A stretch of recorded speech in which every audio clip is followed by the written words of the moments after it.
Vamos a ponernos de pie, hermanos, y así como el salmista, vamos a cantar.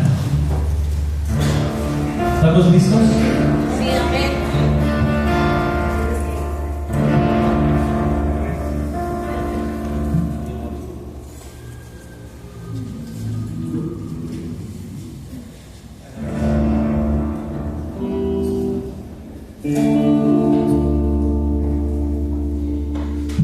Nos vamos a gozar, hermanos.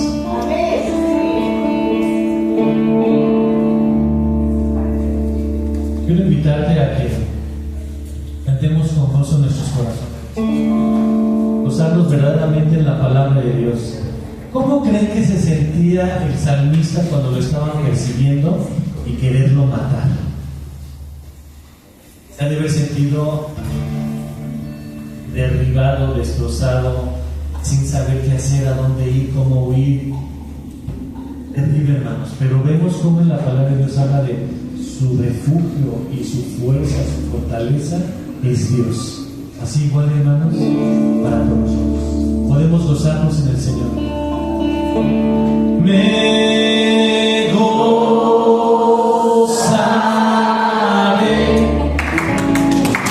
me alegraré y cantaré.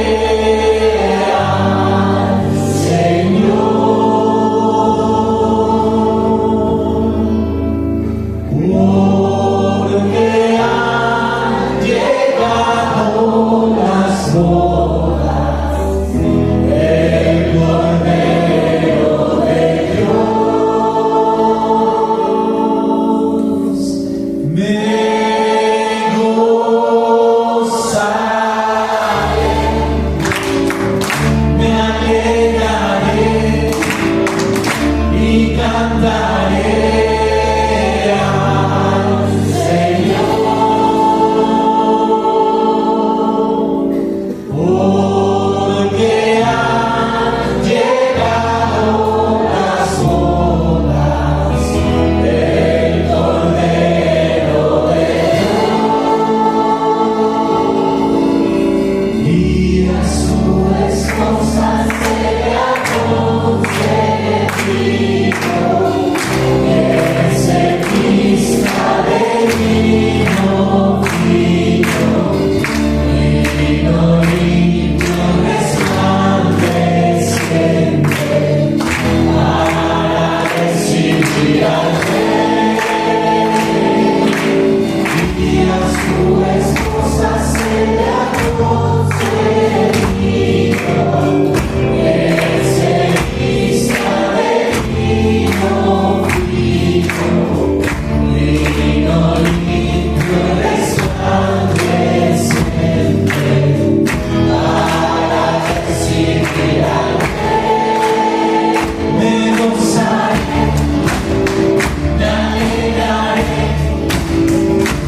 continuamente necesitamos ser renovados.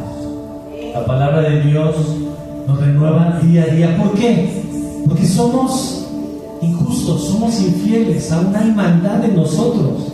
Necesitamos ser renovados día a día. Hay personas que llegan a decir: Dios te ama tal y como eres. No es cierto, eso es mentira. Dios nos ama, pero Dios quiere cambiar nuestras vidas, nuestros corazones, enfocarnos hacia Cristo. ¿Por qué? Porque Dios quiere ver a Cristo en ti y en mí. Por eso necesitamos ser renovados día a día, hermanos. Y si tú me dices que no necesitas ser renovado, dice el apóstol Pedro, eres un mentiroso. Porque todos necesitamos ser renovados día a día.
Seguramente hay pecado en nuestras vidas, Dios, que impiden esa relación contigo. Una mala actitud, una mala palabra, Dios, un mal pensamiento.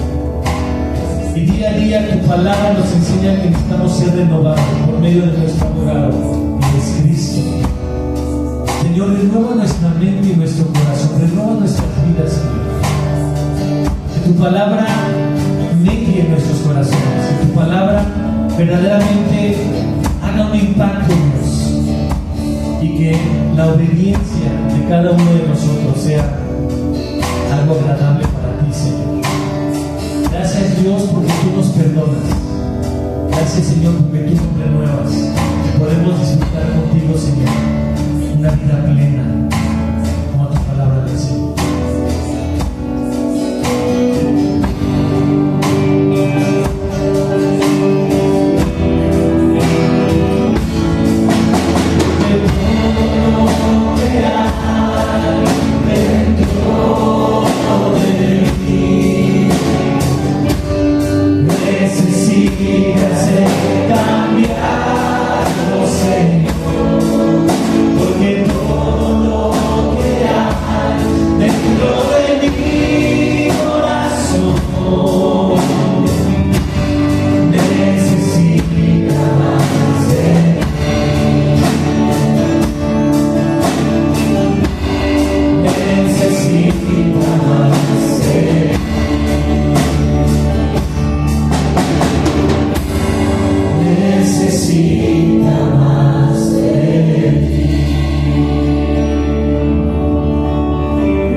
No hay otro nombre dado a los hombres en quien podamos ser salvos.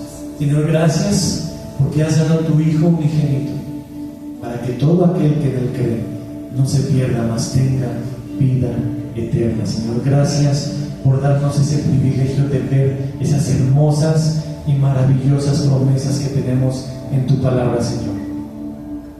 Gracias, Señor, porque podemos alabarte con todo nuestro corazón y podemos disfrutar, Señor, este momento como cada domingo, Dios, que es irrepetible. Todos los domingos son diferentes, a pesar de que hacemos lo mismo, Dios, pero son diferentes. Gracias, bendito Rey, en el nombre de Cristo Jesús. Amén y amén. Pueden tomar su lugar.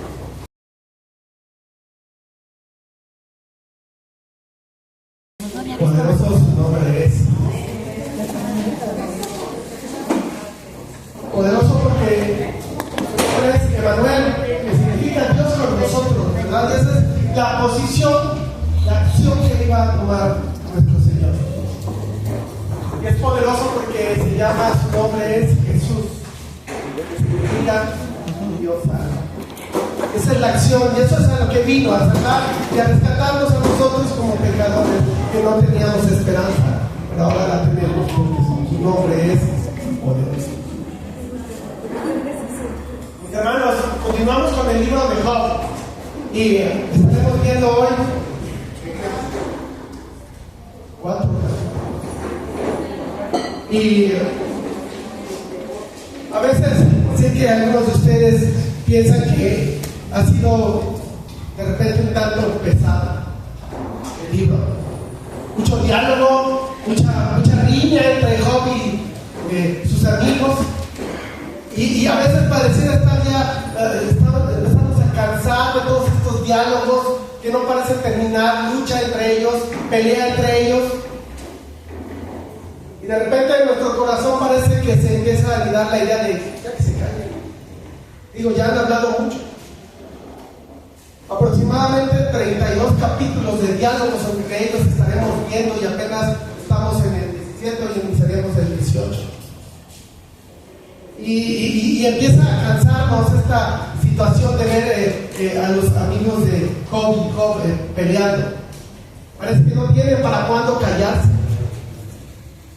Y de repente nos resulta agotador ya, que a lo mejor estarme escuchando ya para ustedes es un poco cansado el estar oyendo repetitivamente las frases y los conceptos que los amigos de Job tienen. Pero ¿sabes? ¿Por qué Dios pondría y permitiría que estos diálogos estén en su palabra? ¿Por qué Dios permitiría que haya este tipo de discursos que pareciera para nosotros agotador estarlos leyendo, si lo leyéramos de manera privada, o estamos aquí predicando y tenerlos que estar escuchando repetitivamente todos los domingos? ¿Por qué Dios permitió eso? ¿Sabes? Mi conclusión es que Dios está queriendo agotar todos los recursos del ser humano. Está queriendo agotar el análisis que el ser humano puede llegar a hacer de una situación de alguien como Job. Está tratando de agotar la sabiduría humana. Que ya no haya en los amigos de Job nada más que decir, y que nosotros ya no haya más que pensar, que ya no tengamos más respuestas en nuestra mente humana, porque ellos lo han dicho todo. ¿Por qué Job está viviendo esto? Y porque a veces tú y yo parece que vivimos situaciones injustas y tratamos de encontrar respuestas, y el Señor nos permite a través de su palabra ver que no hay discursos, no hay alegatas, que a veces tú y yo no nos tenemos que enfocar y enfrascar en ello. Dios quiere hablarnos de este discurso repetitivo de los amigos de Job y de él. Y es ahí cuando quizá tú y yo no solamente estemos cansados, estemos hartos de escuchar a los amigos de Job y al mismo Job, cuando Dios se va a manifestar. Y ahí estaremos viendo lo que Dios tiene tanto para los amigos de Job como para ti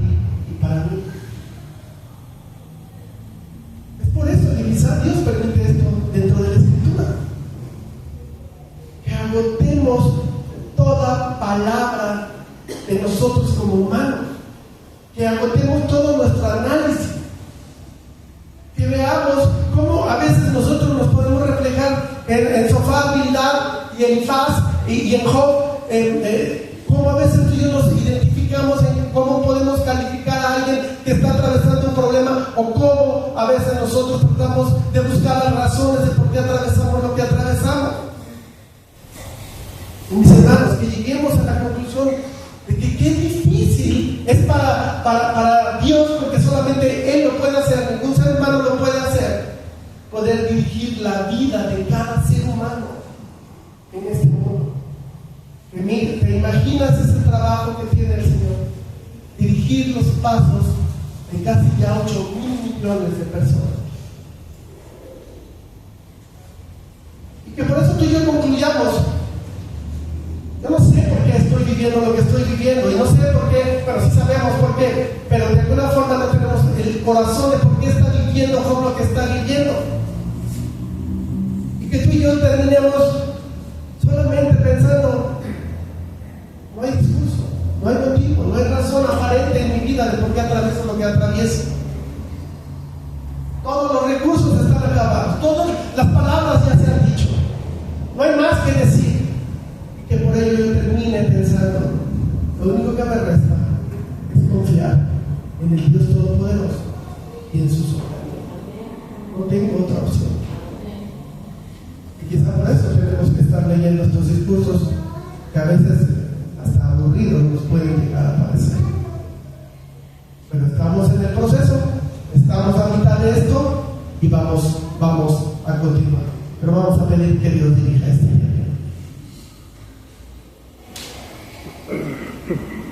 Amado Padre, te damos gracias por este día, Señor, porque tenemos la oportunidad de poder inmiscuirnos, profundizar en tu palabra.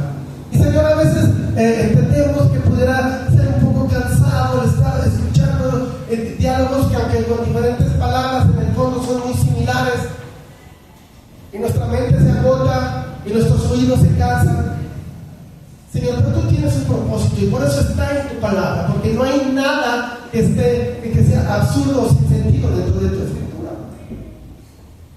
Quizá tú estás intentando que nosotros entendamos que no hay razón humana, por lo que a veces tenemos que sacar conclusiones de lo que vivimos. Sencillamente que confiemos en ti, Dios, en tu poder, en tu amor hacia nosotros, en tu misericordia, en la gracia que ya has derramado en nosotros, en la esperanza que tenemos en el futuro, y que a través de los momentos dolorosos únicamente nos refugiemos en ti y te busquemos, Padre, porque no encontraremos respuesta de por qué atravesamos momentos difíciles. Sin embargo, son necesarios para nuestra vida, y que confiemos en que tú nos estás sosteniendo, y aunque a veces parece que tú no estás con nosotros, ahí estás, como lo has estado hasta ahorita en el libro de Job, en silencio, sin intervenir, esperando que el ser humano se canse para que pueda acudir a ti, Señor. Porque a veces ese es nuestro error. El último recurso que utilizamos es buscar tu presencia, cuando debería de ser la primera. Y eso lo vemos en los amigos de Job. ¿Qué es lo que ha buscado hasta ahorita? El único que te ha buscado es Job. Que nosotros lo hagamos igual, Señor. En los momentos de dolor, más que respuestas, busquemos tu presencia, Señor. Ayúdanos, Dios, en el nombre de Jesús. Amén.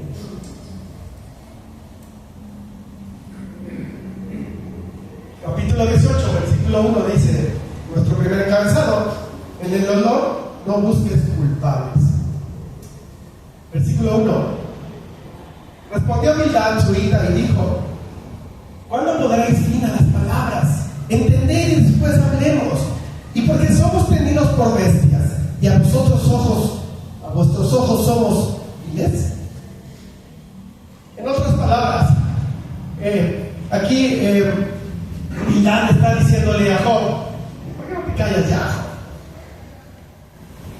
Evidente también que en ellos también empieza a haber este cansancio, este desgaste emocional y físico de todo lo que han venido hablando. Se están cansando del uno del otro. pero no dejan de hablar, siguen hablando. Y sabes, ya en lugar de hablar van a empezar a insultarse. Y por eso Bildad empieza a argumentar: ¿acaso Job tú los tienes por tontos?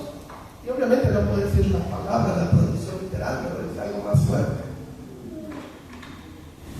¿Tú crees que no podemos llegar a ver el problema que estás atravesando? ¿Crees que somos tontos? ¿Y por qué piensas así, Bildad? Porque obviamente en su mente ellos creen que ya tienen la respuesta. Ellos ven tan claro cuál es el problema de Job. Pero lo que no saben es que desconocen una parte fundamental de la situación de Job. Y que por eso no tienen el panorama completo y no pueden llegar a tener una conclusión concreta y real. Tienen una conclusión, pero está equivocada porque no tienen toda la información. Por lo tanto, su conclusión está basada en la ignorancia que tienen. Por eso nosotros debemos de tener mucho ojo. Cuando concluimos cosas con alguien, asegúrate de tener la información completa. Versículo 4. O tú, que te despedazas en tu furor, ¿será abandonada la tierra por tu causa? ¿Y serán removidas de su lugar las peñas? Versículo 4 es interesante porque es la respuesta a Job que hizo en el capítulo 16, versículo 9, donde dijo: su furor me despedazó y me ha sido contrario, crujió sus dientes contra mí abusó sus ojos mi enemigo. ¿Verdad? Si recuerdas, en este versículo Job está diciendo que el Señor lo está atacando, él se siente atacado por Dios, que lo tiene castigado y que no entiende la razón por la cual está haciendo Dios eso con él. Y por eso Bildad le responde: mira, no te hagas el tonto. La condición que tienes es evidencia clara de por qué estás viviendo lo que vives. Ese es tu pecado. Y una vez más, por eso necesitas arrepentirte, Job. Por eso le pregunta: ¿será abandonada la tierra por tu causa? Bildad siente que Job quiere alterar el orden establecido. Bildad cree que Job quiere alterar ese concepto de leyes de causa y efecto, ¿verdad? Los buenos les va bien, a los malos les va mal. Por eso Bildad le quiere hacer: mira, Job, lo que pasa es que realmente tú no estás bajo la bendición de Dios. Por eso estás bajo esta catástrofe que vives. Porque si no estuvieras bajo esta, si no fuera por tu pecado, no estarías viviendo lo que estás viviendo, ni sufriendo lo que sufres. Es evidente, Job, que Dios no está contigo. El problema, Job, que tienes es que tú quieres alterar eso. Estás queriendo alterar y trastornar los fundamentos básicos de la vida. El aparente error que Job está cometiendo, al menos así lo entienden sus amigos, es que Job está intentando alterar el orden moral del universo. O sea, ¿acaso, Job, tú lo que quieres es que todo el mundo altere su idea de cómo deben de funcionar las cosas? ¿Tú quieres cambiar eso? Solamente porque tú la estás pasando mal, ¿quieres cambiar todo? Y por eso Bildad, en los siguientes versículos, empieza a profundizar en este tema. Versículo 5. Ciertamente la luz de los impíos será apagada, y no resplandecerá la centella de su fuego. La luz se oscurecerá en su tienda y se apagará sobre él su lámpara. Bildad empieza a dar clases sobre cuál es el destino de los impíos, porque espera que Job le quede bien clarito el mensaje. Job, de esos impíos que yo estoy hablando, tú eres uno de ellos. Bildad sigue concentrando las palabras del capítulo anterior hacia Job, donde Job describió la oscuridad de esta vida y todo el contexto lúgubre que nos dio, ¿verdad? Y sobre el posible descanso que el ser humano solamente obtiene en la muerte. Y Bildad le responde: el hecho de que tengas esta visión tan sombría de la vida, que significa una vida de cansancio, de dolor, y que solamente puedes encontrar descanso en la muerte, eso es la forma de pensar solamente de los impíos, porque tú estás entre los impíos y no estás entre los piadosos. Versículo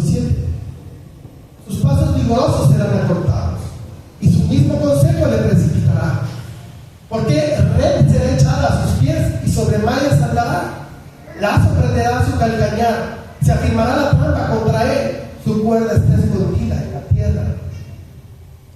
No sé si puedes llegar a ver esta imagen que Bildad está pintando. Alguien está atrapado en su propia trampa, como si fuera quizá un animal, ¿no? Y puedes traer esta imagen de un bosque donde hay una cuerda colgando, está haciendo un círculo en especie de trampa, y haya un venado, podríamos imaginar, la pisa, se cierra la red, la cuerda y lo atrapa. Y de repente la vida de este venado da un vuelco, porque antes era el venado libre, ahora es la presa, un cazador, y está colgando su vida de una cuerda. Y Bildad le dice a ese venado: eres tú, Job. Porque Bildad lo que está haciendo es describir al hombre malo, al hombre pecador, al hombre malvado, como un hombre débil que debe de tener mucho cuidado con sus pasos y que no es capaz de continuar dando pasos en la vida, al menos por sí solo. Porque el hombre malvado, el hombre pecador, es un hombre débil en su camino. Y también es como un hombre que está en un sendero peligroso, donde hay trampas, donde hay lazos por todas partes y hay mucho peligro. Y Bildad entiende que Job ha caído presa de sus propias trampas. Por eso fíjate lo que dice en el versículo 11 en adelante, dice: de todas partes lo asombrarán temores y lo harán huir desconcertado. Serán gastadas de hambre sus fuerzas y a su lado estará preparado quebrantamiento.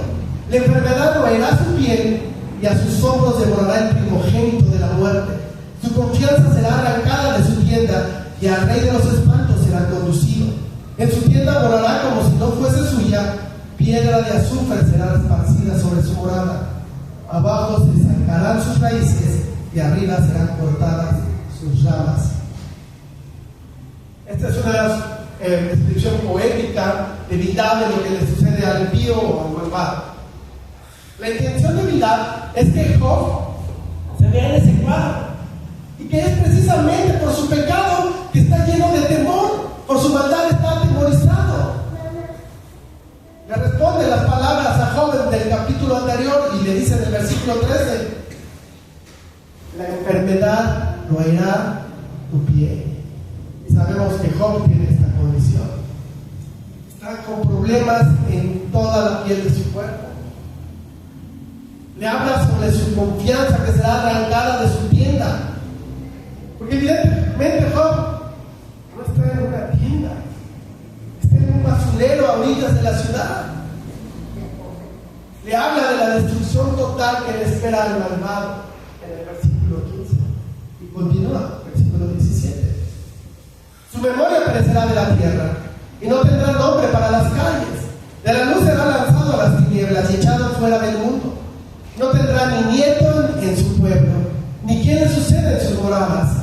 Sobre sus días se espantarán los de occidente y pavor caerá sobre los de oriente. Ciertamente tales son las moradas del impío, y este será el lugar de los que no conoció a Dios. Si recuerdas, en el capítulo 16, Job le pidió a la tierra que clamara por él, testificando su inocencia ante Dios. Bildad aquí le está contestando: eso no es posible, y que él va a morir como un malvado, porque ya no tiene hijos, por lo tanto no tendrá descendencia. Todos están muertos en su familia. Bildad le está llevando un ataque frontal en contra de Job, y se va aún más lejos, porque no solamente lo está calificando de malvado, también lo está calificando que Job es una persona que no conoce a Dios. Tú y yo conocemos a Job, al menos tuvimos la bendición de leer el capítulo 1 y el capítulo 2, y sabemos que es un hombre intachable. Por lo que afirmar que Job no conoce a Dios es algo rotundamente falso y hasta cruel. Pero hay algo interesante en el discurso de Bildad.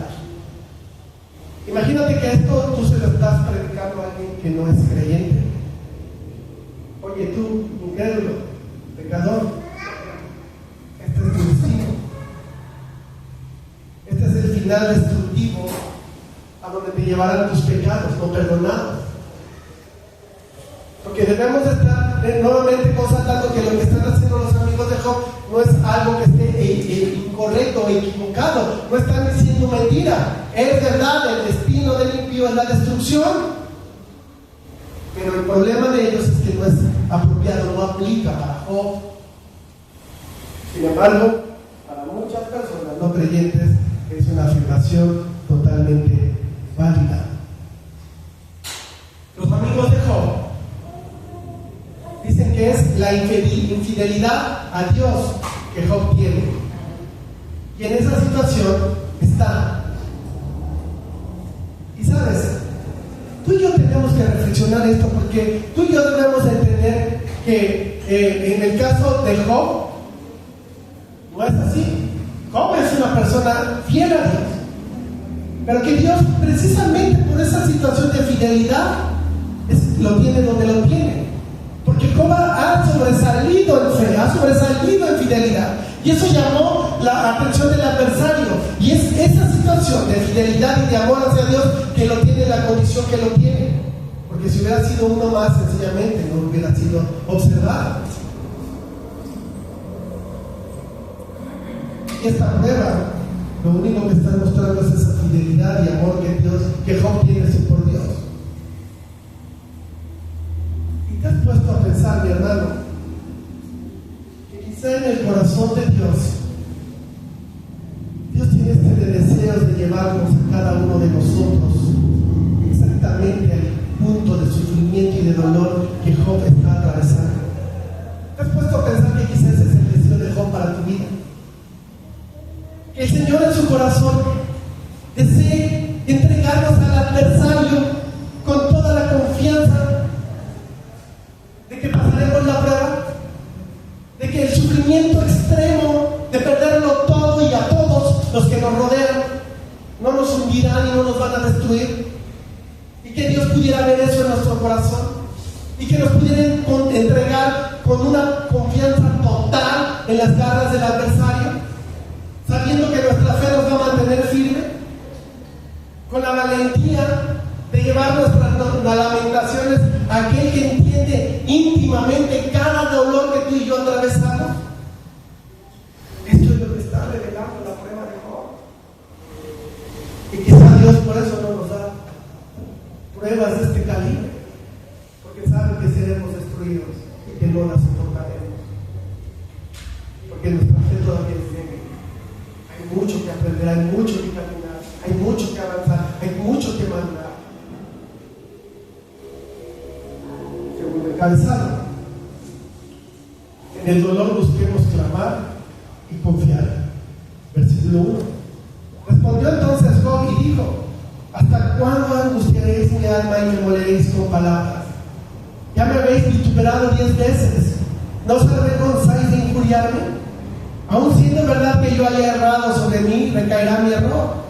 Pero si vosotros os engrandecéis contra mí y contra mí alegáis mi oprobio, sabed ahora que Dios me ha derribado y me ha envuelto en su red. Job ahora le va a responder a Bildad y le está diciendo: efectivamente estoy atrapado como un animal, estoy en medio de una red, pero es una red que Dios me ha tendido. Porque el Dios Todopoderoso es quien es responsable de todo esto.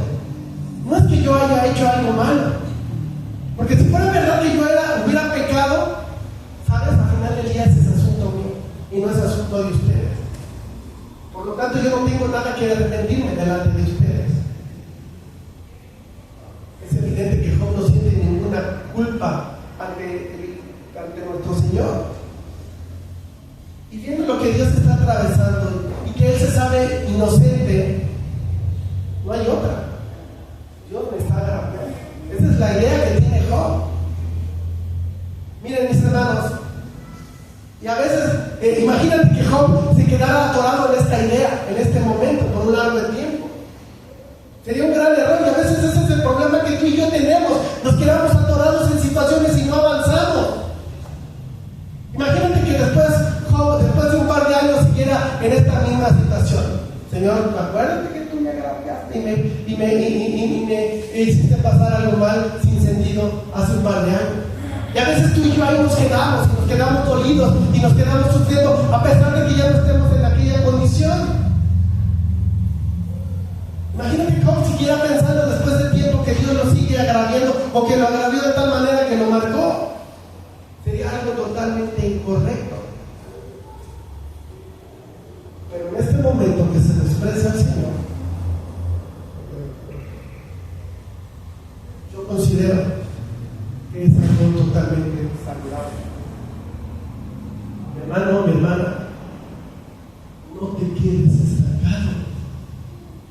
Y si tú sientes que Dios no te está tratando como debería de tratarte, ¿por qué no se lo dices? ¿Por qué te lo guardas en el corazón? ¿Por qué te estancas a veces ahí y no te liberas diciéndole a Dios, Señor, no entiendo por qué me haces esto? ¿O por qué permites esto? Pero entendemos que quizá en el momento se lo podemos expresar a Dios, pero para después seguir caminando y continuar en nuestro crecimiento espiritual y en la madurez de nuestra fe. Versículo 7. He aquí, yo clamaré agravio y no seré oído. Daré voces y no habrá juicio. Cerco de vallado mi camino y no pasaré. Y sobre mis veredas puso tinieblas. Me ha despojado de mi gloria y ha quitado la corona de mi cabeza. Me arruinó por todos lados y perezco. Y ha hecho pasar mi esperanza como árbol arrancado. Hizo arder contra mí su furor y me contó para sí entre sus enemigos. Vinieron sus ejércitos a uno y se atrincheraron en mí y acamparon en derredor de mi tienda. Aquí Job empieza a quejarse de la raíz de que siente cuál es su problema. Porque el problema que siente Job que está atravesando es que habíamos comentado la semana pasada que seguramente esta no era el primer momento complicado que Job atravesaba en su vida. Sin embargo, obvio que quizás es el más duro, el más difícil, el más fuerte. Pero que ya había pasado algunos otros momentos complicados. La gran diferencia es que en aquellos momentos él había encontrado el consuelo por parte de Dios, alguna respuesta al porqué de sus pruebas. Sin embargo, ahora siente todo lo contrario. Y por eso había expresado todo esto que hemos leído. Se siente humillado, como quitarle la corona a un rey. Se siente como ese árbol arrancado. Se siente como uno de sus enemigos. Pero ¿será que Dios desde el cielo vio a Job y dijo, he aquí uno de mis enemigos? ¿Será que Dios vio a Job desde el cielo, sencillamente sonrió y dijo, ahí está mi amigo, todo le ha sido arrebatado, está sumido en la agonía y me ama porque no me agradece?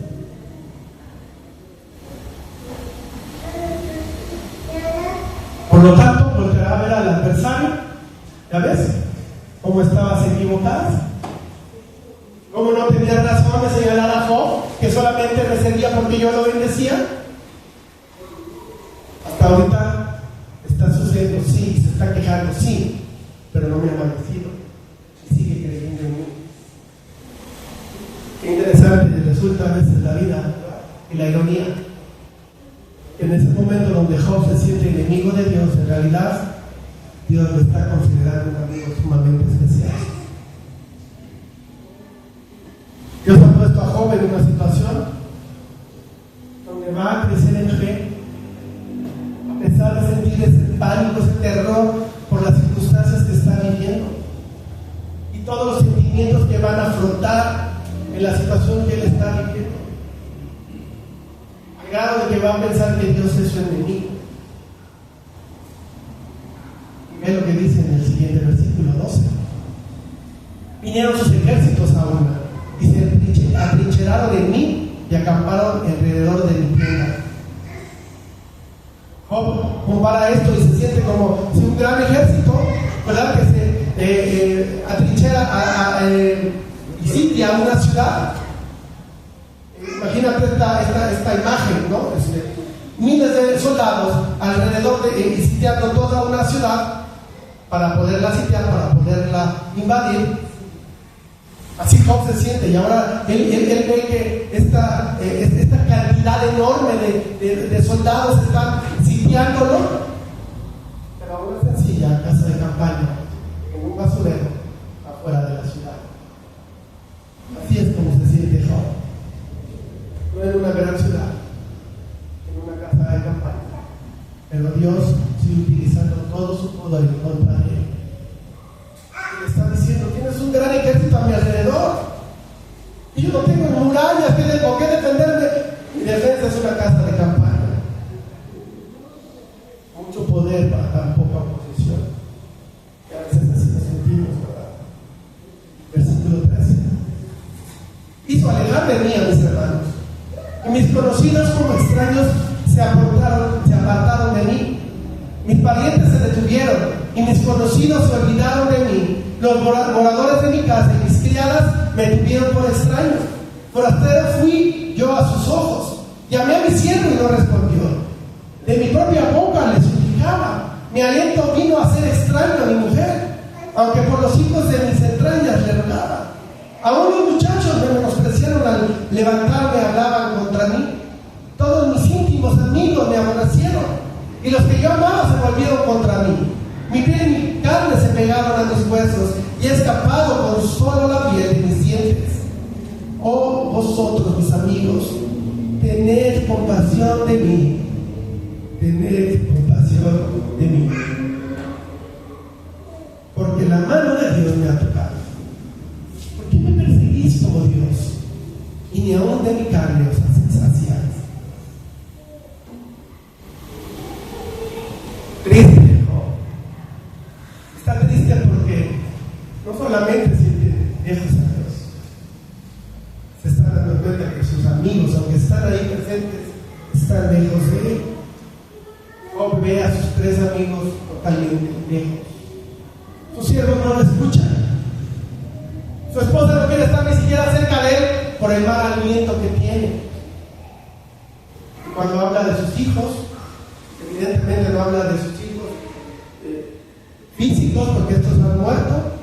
Quizás se refiere a nietos, o quizás se refiere a hijos a los cuales él ha invertido.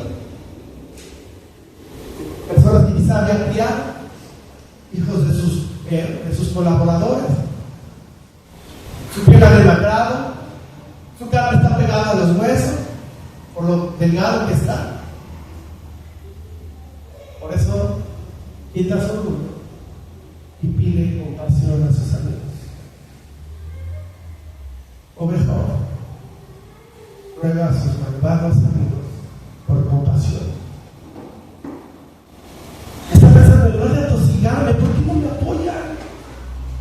¿Por qué no tienen un poco de piedad y de compasión sobre mí? En lugar de intentar destruirme con todos sus diálogos. Dios no le responde. Y ellos, sus amigos que están con Job, tampoco le responden, y si le responden de una manera negativa. Pero sabes, en medio de todo este dolor y de toda esta oscuridad que nuevamente Job está viviendo, ¿recuerdas la cámara? La chaza de luz. Job está por tener uno. Versículo 23. ¿Quién dice ahora que mis palabras fuesen escritas? ¿Quién dice que se escribiesen en un libro, que con cincel de hierro y con plomo fuesen esculpidas en su piedra para siempre? Esto es bien interesante porque pareciera que Job tiene esta intuición de que su historia quedaría escrita en un libro, que sería escrita para beneficio de innumerables generaciones venideras. Y quizás tienes un mensaje para ahora que vayas al cielo, ¿verdad? Y decirle: tenías razón, Job, tu historia quedó escrita en un libro. Y sabes, salió con la pluma de hierro de Dios. Versículo 29. Yo sé que mi Redentor vive, y al fin se levantará sobre el pueblo. Después de deshecha está mi piel, en mi carne de ver a Dios, al cual veré por mí mismo, y mis ojos lo verán, y no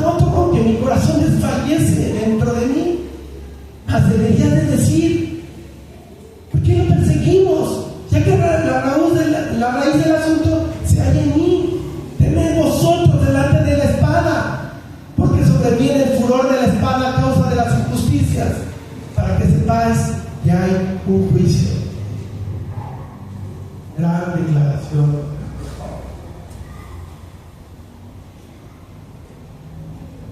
Yo sé que mi Redentor vive y se levantará sobre la tierra. Un brillante destello de fe en medio de la oscuridad de Job y de la desolación y de la crisis en la cual está Job. Porque si unimos estos versículos, lo que está pensando, lo que está diciendo Job, si todos escriben todo lo que estoy pasando, no olviden escribir que sé que mi Redentor vive. La palabra Redentor es la palabra hebrea, Gad, que significa intercesor. Y era alguien que defiende una causa, quien absuelve de los cargos en su contra al señalado. Un redentor es alguien que reivindica a quien ha sido injustamente agraviado. Es el defensor de los oprimidos, el defensor de los acusados. Por lo que Job está declarando: es que tengo a alguien que me defiende. Ustedes no, pero yo sé que hay alguien que sí lo hace. Y dice algo increíble y muy profundo para el tiempo que esto fue escrito. Porque dice que Dios tiene a su Redentor. Un gran momento espiritual en la vida de Job. Este concepto hebreo, ¿verdad? En ese tiempo, un Redentor era alguien que te defendía. Un Gad era generalmente alguien que era cercano a ti. Quizá un mismo miembro de tu familia, un tío, primo, un pariente lejano, un amigo muy íntimo. Y eso es lo que Job está diciendo: alguien cercano a mí, alguien que se puede llegar a considerar mi amigo. Y él va a venir para hacer ese puente entre Dios y yo, y entre Dios y todo ser humano. Charles Spurgeon dice: el parentesco de Cristo con su pueblo debe ser motivo de gran consuelo, porque Él asumió esta relación voluntariamente. Entre otras palabras, tú eres de mi familia y yo soy tu Dios.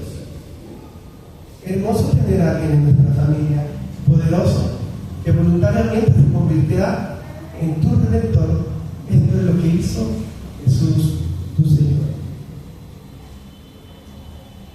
Que si tú ves lo que está diciendo Job, no está expresando solamente un anhelo o algo que él puede llegar a entender o a suponer.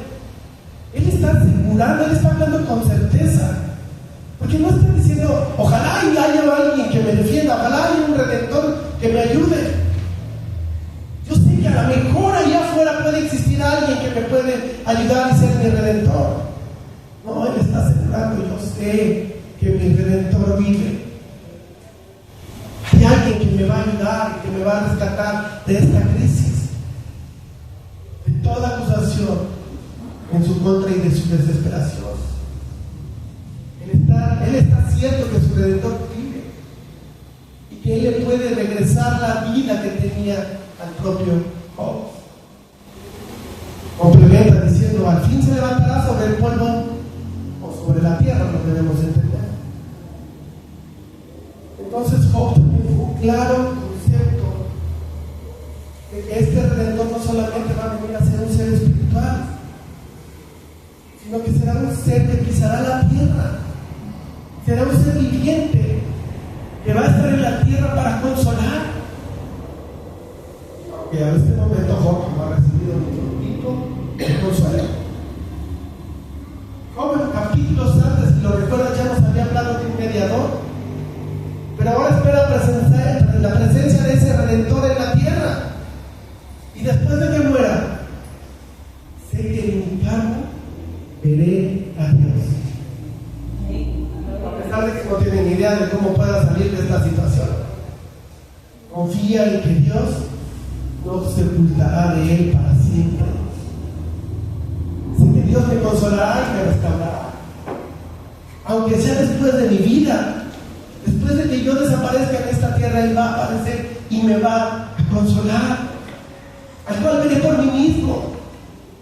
Es sabes, sin querer Job le está dando una patada en las espinillas a aquel adversario que se opuso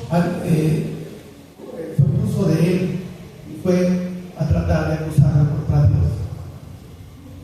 Porque rompe esta creencia que el adversario, de que Job en algún momento, si Dios no lo apoyaba, Job iría en contra de Dios.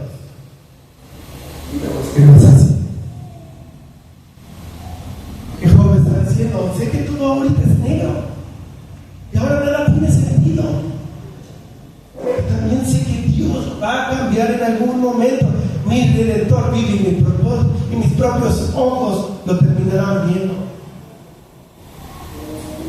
Mi hermano, mi hermana, este capítulo evidentemente nos está hablando de Jesús y de la obra que va a hacer por su pueblo.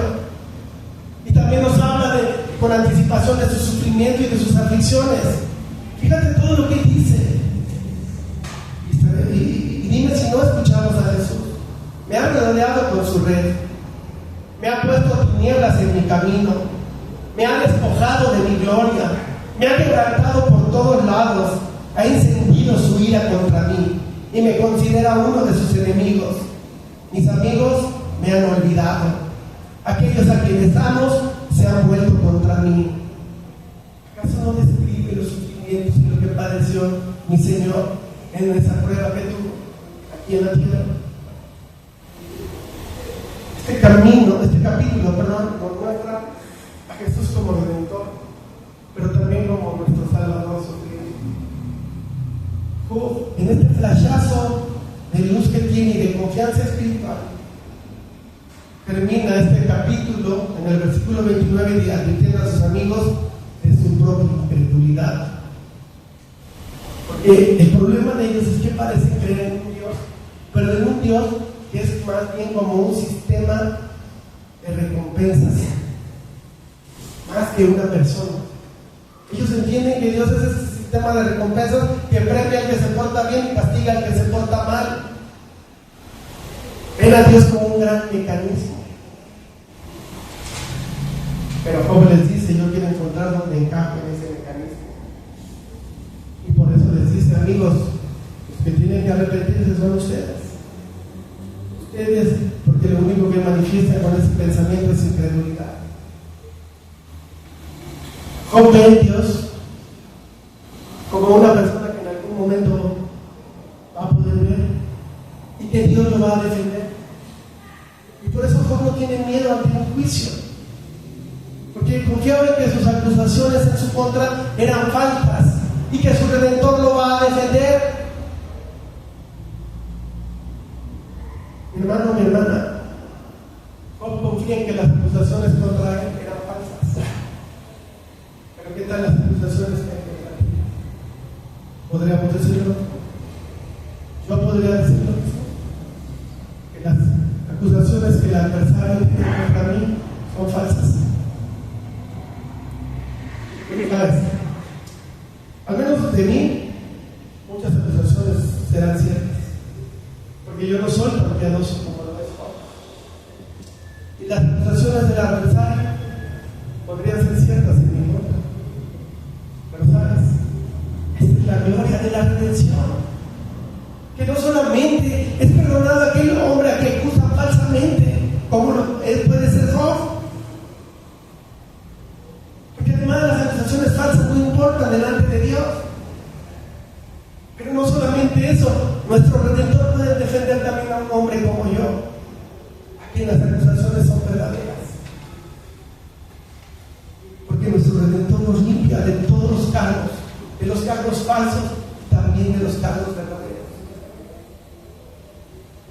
Y quisiéramos que quizá el libro de Job aquí terminara, pero no. Sigamos con los diálogos que hay entre ellos. Tercer encabezado: en el dolor no evitamos juicio. Capítulo 20, versículo 1. Respondió Sofar a Amatita y dijo: por cierto, mis pensamientos me hacen responder y por tanto me apresuro. La represión de mi censura he oído y me hace responder el espíritu de mi inteligencia.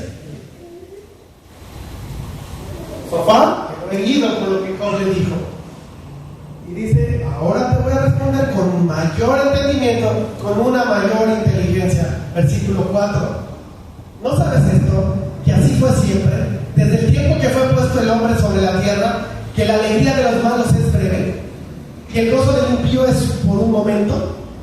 Aunque subiera su altivez hasta el cielo y su cabeza tocara en las nubes, como su estiércol perecerá para siempre. Lo que le hubieran visto dirán que hay de él, como sueño volará y no será hallado, y se disipará como visión nocturna. El ojo que le veía nunca más le verá, ni su lugar le conocerá, mas sus hijos solicitarán el favor de los pobres, y sus manos devolverán lo que él robó. Sus huesos están llenos de su juventud. Job tiene a sus amigos diciéndoles, donde hay un juicio es evidencia de que hubo un pecado y por eso hubo el juicio. Y en la forma en que tu vida se ha desmoronado, Job, nos está mostrando que tú estás atravesando un juicio.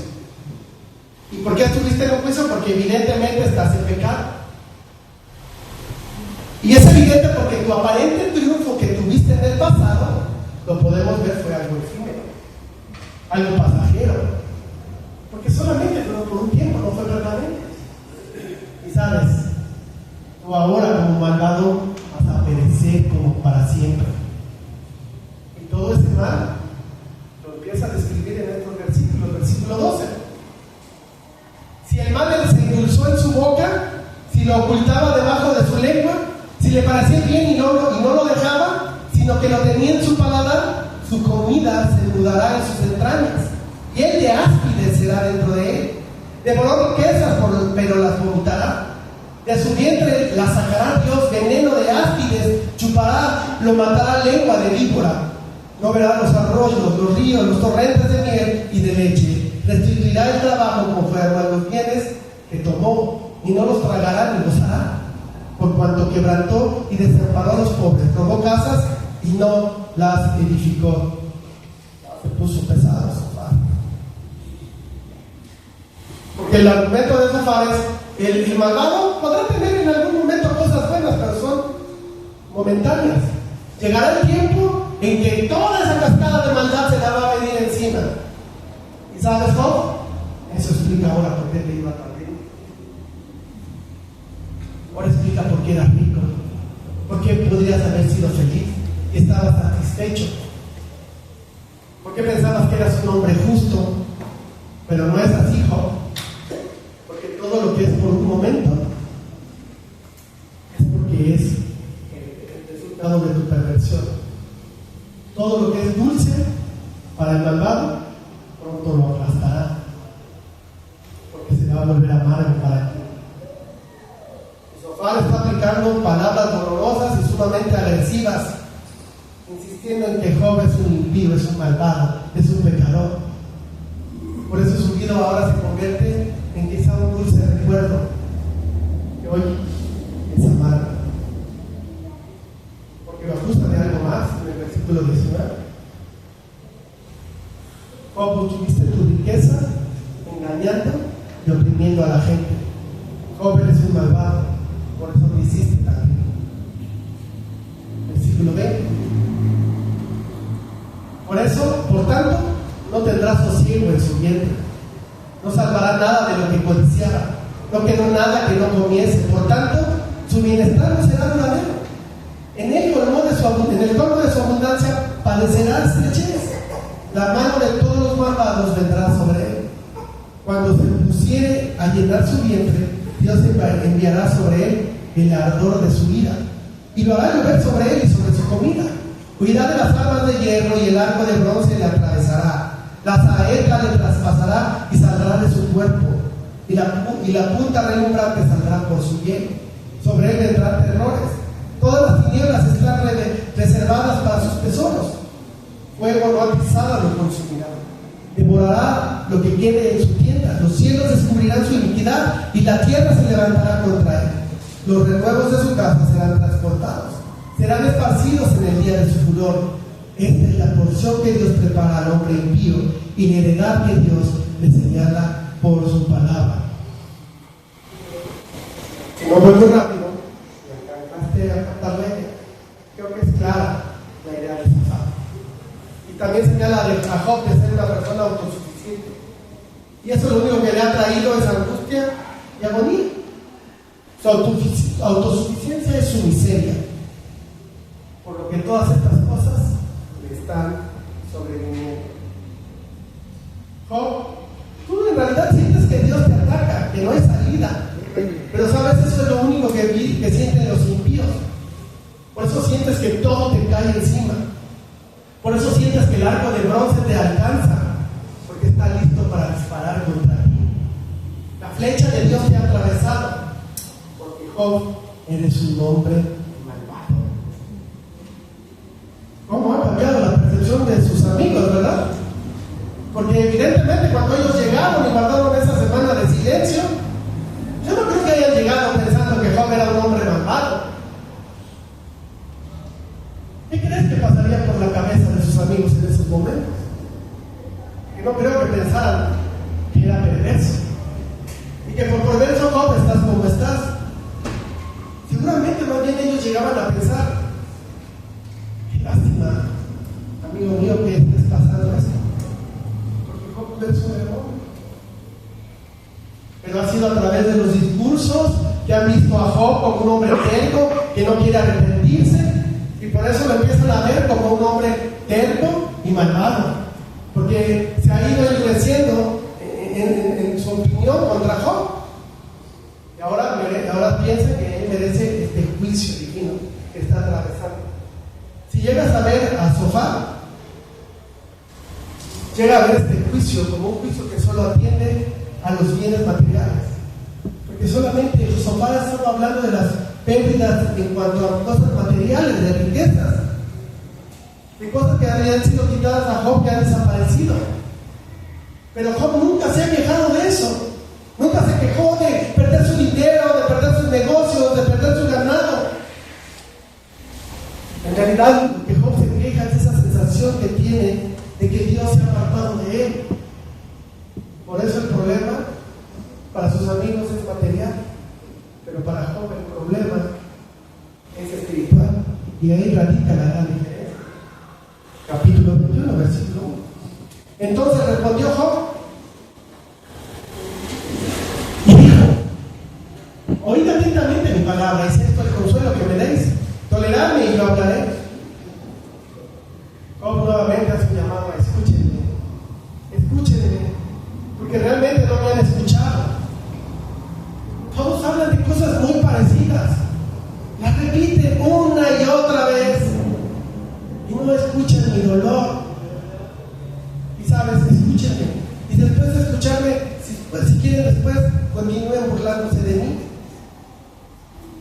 Evidentemente Job a esta altura está totalmente ya duro en contra de sus amigos, y ellos también están en un corazón totalmente duro en contra de Job. Versículo 4. ¿Acaso me quejo yo de algún hombre? ¿Y por qué no se ha de angustiar mi espíritu? Miradme y espantaos, poned la mano sobre la boca. Aún yo mismo, cuando me acuerdo, me asombro, y el temblor estremece mi carne. Porque viven los impíos y se envejecen, aún crecen en riqueza. Su decencia se rebustece a su vista, y sus renuevos están delante de sus ojos. Sus casas están a salvo de temor, no viene azote de Dios sobre ellos. Sus toros engendran y no fallan, paren sus vacas y no malogran su cría.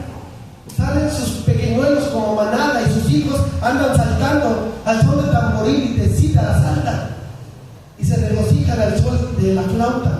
Pasan sus días en prosperidad, y en paz descienden al Seol. Dice pues a Dios: apártate de nosotros, porque no queremos el conocimiento de tus caminos.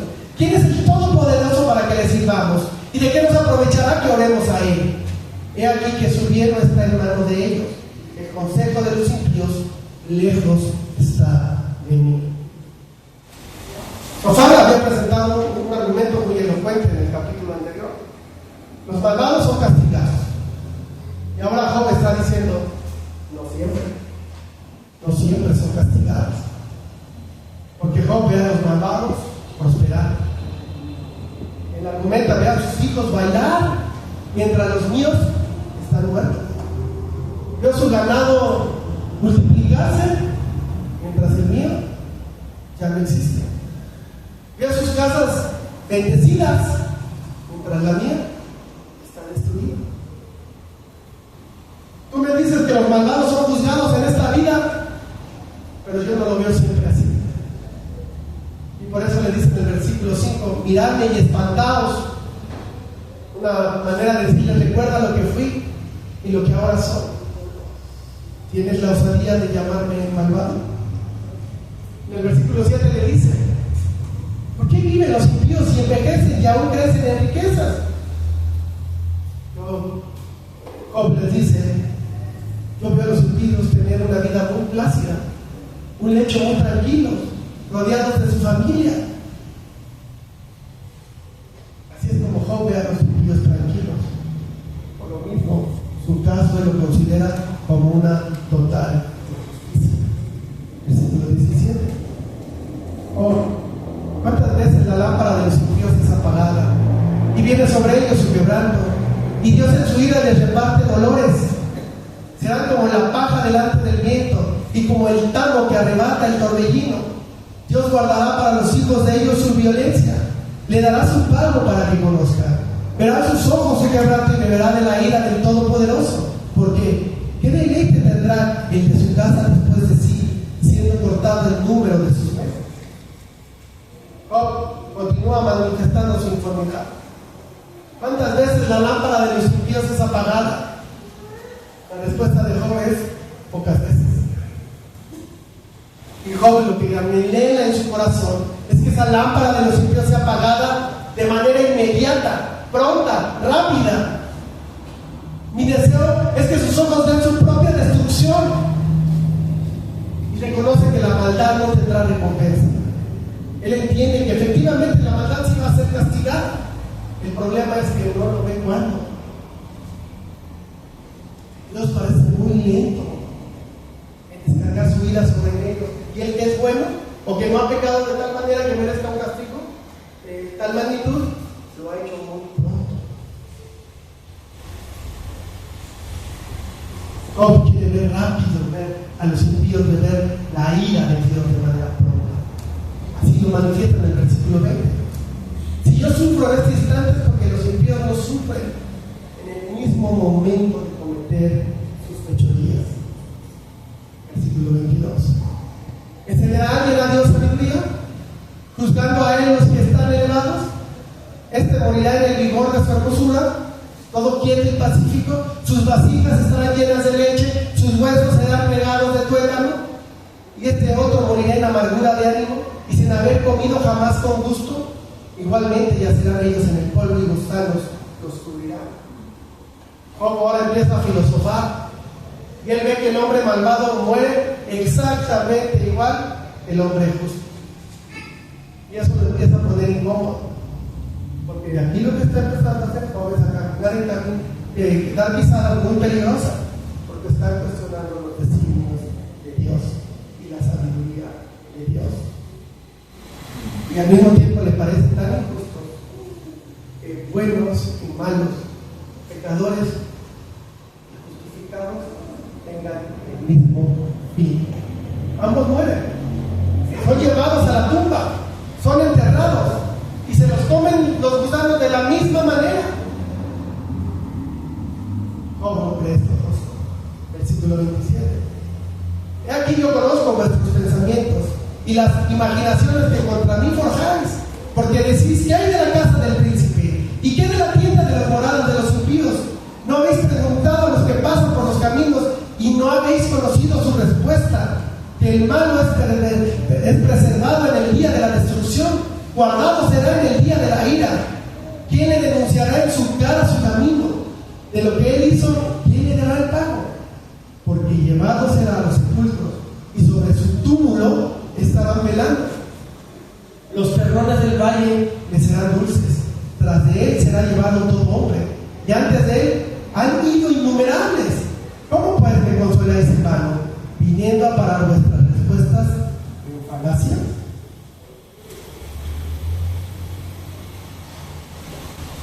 Y con esto prácticamente concluimos. Pero aquí de manera dramática, con cuestión de los designios de Dios. Señor, no me parece muy inteligente que hayas puesto el mismo final a los impíos y a los injustos. No lo veo tan inteligente. No había pensado yo en esto, Señor. ¿Te puedes imaginar ante estas palabras de Job el rostro de sus amigos? Seguramente de sorpresa, quizás hasta de horror. Por eso Job les dice: conozco sus pensamientos.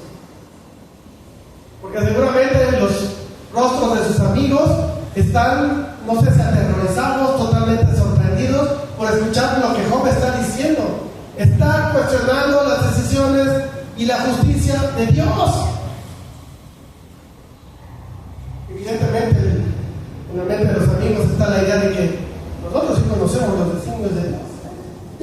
Y por eso están aterrorizados. ¿Cómo lo puedes cuestionar? Pero en realidad, sabemos que los amigos de Job tampoco conocen la voluntad de Dios. Porque para los amigos esto se está convirtiendo ya en, ¿quién sabe más?, en una conversación teológica. Varones, aprendan esto. El que está haciendo el comentario, que es Job, es una situación de vida humana. Por eso en el versículo 28 cuestiona los pensamientos de sus amigos y pone estas palabras en la boca de sus amigos, porque ellos no son capaces de analizar esto.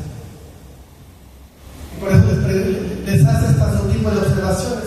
Ustedes no son capaces de cuestionar a los caminantes y de notar que los príncipes viven en una casa, en una gran casa, en un castillo, porque son justos, y que el impío vive en una tienda terrible porque es impío. Pues empieza a decir: ustedes ni siquiera sirven para observar detenidamente y correctamente. Es evidente que la situación que Job está viviendo sobrepasa, rebasa con creces la capacidad de sus amigos y la capacidad de analizarla. No están consolando a nadie con sus palabras vacías. Y la conversación parece empezarse a desvanecerse, aunque como hombres no dejan de hablar. Y aún no han terminado, nos quedan 15 capítulos más de esto. Mis hermanos, para concluir, en estos capítulos tú y yo tenemos que encontrar el sentido del sufrimiento de nuestro Redentor en la cruz. Porque su sufrimiento debe de redefinir nuestra perspectiva. Y debe demostrarnos que a través de la adversidad, la gloria y la redención de nuestro Señor pueden manifestarse. Por eso, tú y yo tenemos que estar abrazando todos los días de nuestra vida una fe que aprende y que sigue buscando. Y entendiendo que Dios permanece en todo momento de nuestra vida con nosotros, en cada prueba. Porque el sufrimiento es una parte integral de la experiencia humana. Y que los cristianos, nosotros como creyentes, no estamos exentos de ello. Y además, es válido aprender a confrontar a Dios con nuestras preguntas que nacen desde nuestro dolor, sabiendo que Él escucha y que conoce perfectamente lo que le estás diciendo, porque no le vas a decir nada que Él no sepa, porque recuerda que Él, desde que está en tu corazón, Él ya sabe lo que estás pensando. Y Él desea interactuar con tus luchas para sostenerte, para mantenerte, para ayudarte a vivir. Y a veces nuestro problema es que nos han enseñado que tú no puedes cuestionar a Dios. Y no es que lo cuestiones por duda, sino porque quieres entender qué es lo que está pasando. Y a veces no vamos a encontrar respuesta, pero debemos de tener una fe firme que se mantiene y que tiene la convicción de que Dios nos está sosteniendo y que en algún momento, quizás hasta llegar a su presencia, entonces encontraremos la respuesta de por qué vivimos lo que vivimos. Dios te ama, mi hermano, eso no lo olvides. Y que quizás tú cuestiones a Dios no te hace más creyente o menos creyente. Te hace una persona con dolor, te hace una persona con honestidad, te hace una persona persona que quiere dar a conocer a Dios lo que está viviendo y lo que está sintiendo en su corazón. Que así sea, mis hermanos, en nosotros. Vamos a orar. Amado Padre, te alabamos, Señor, porque a mí me has dado hoy una gran lección, Padre. Que a veces, por temor, por desconocimiento, no nos atrevemos a decir lo que realmente está en nuestro corazón. Y que a veces es confrontar, y en nuestra ignorancia te podemos confrontar, Señor. Y tú lo entiendes. Porque a veces es el dolor tan grande para nosotros que no lo entendemos, y no entendemos la razón del porqué. Pero, Señor, bendito seas, porque en eso podemos confiar, Padre, en ti. Que tú conoces nuestro corazón y que a veces hay cuestionamientos para ti, tú los entiendes y no nos castigas por ello. Al contrario, nos ayudas a comprender, si no nos ayudas en esta vida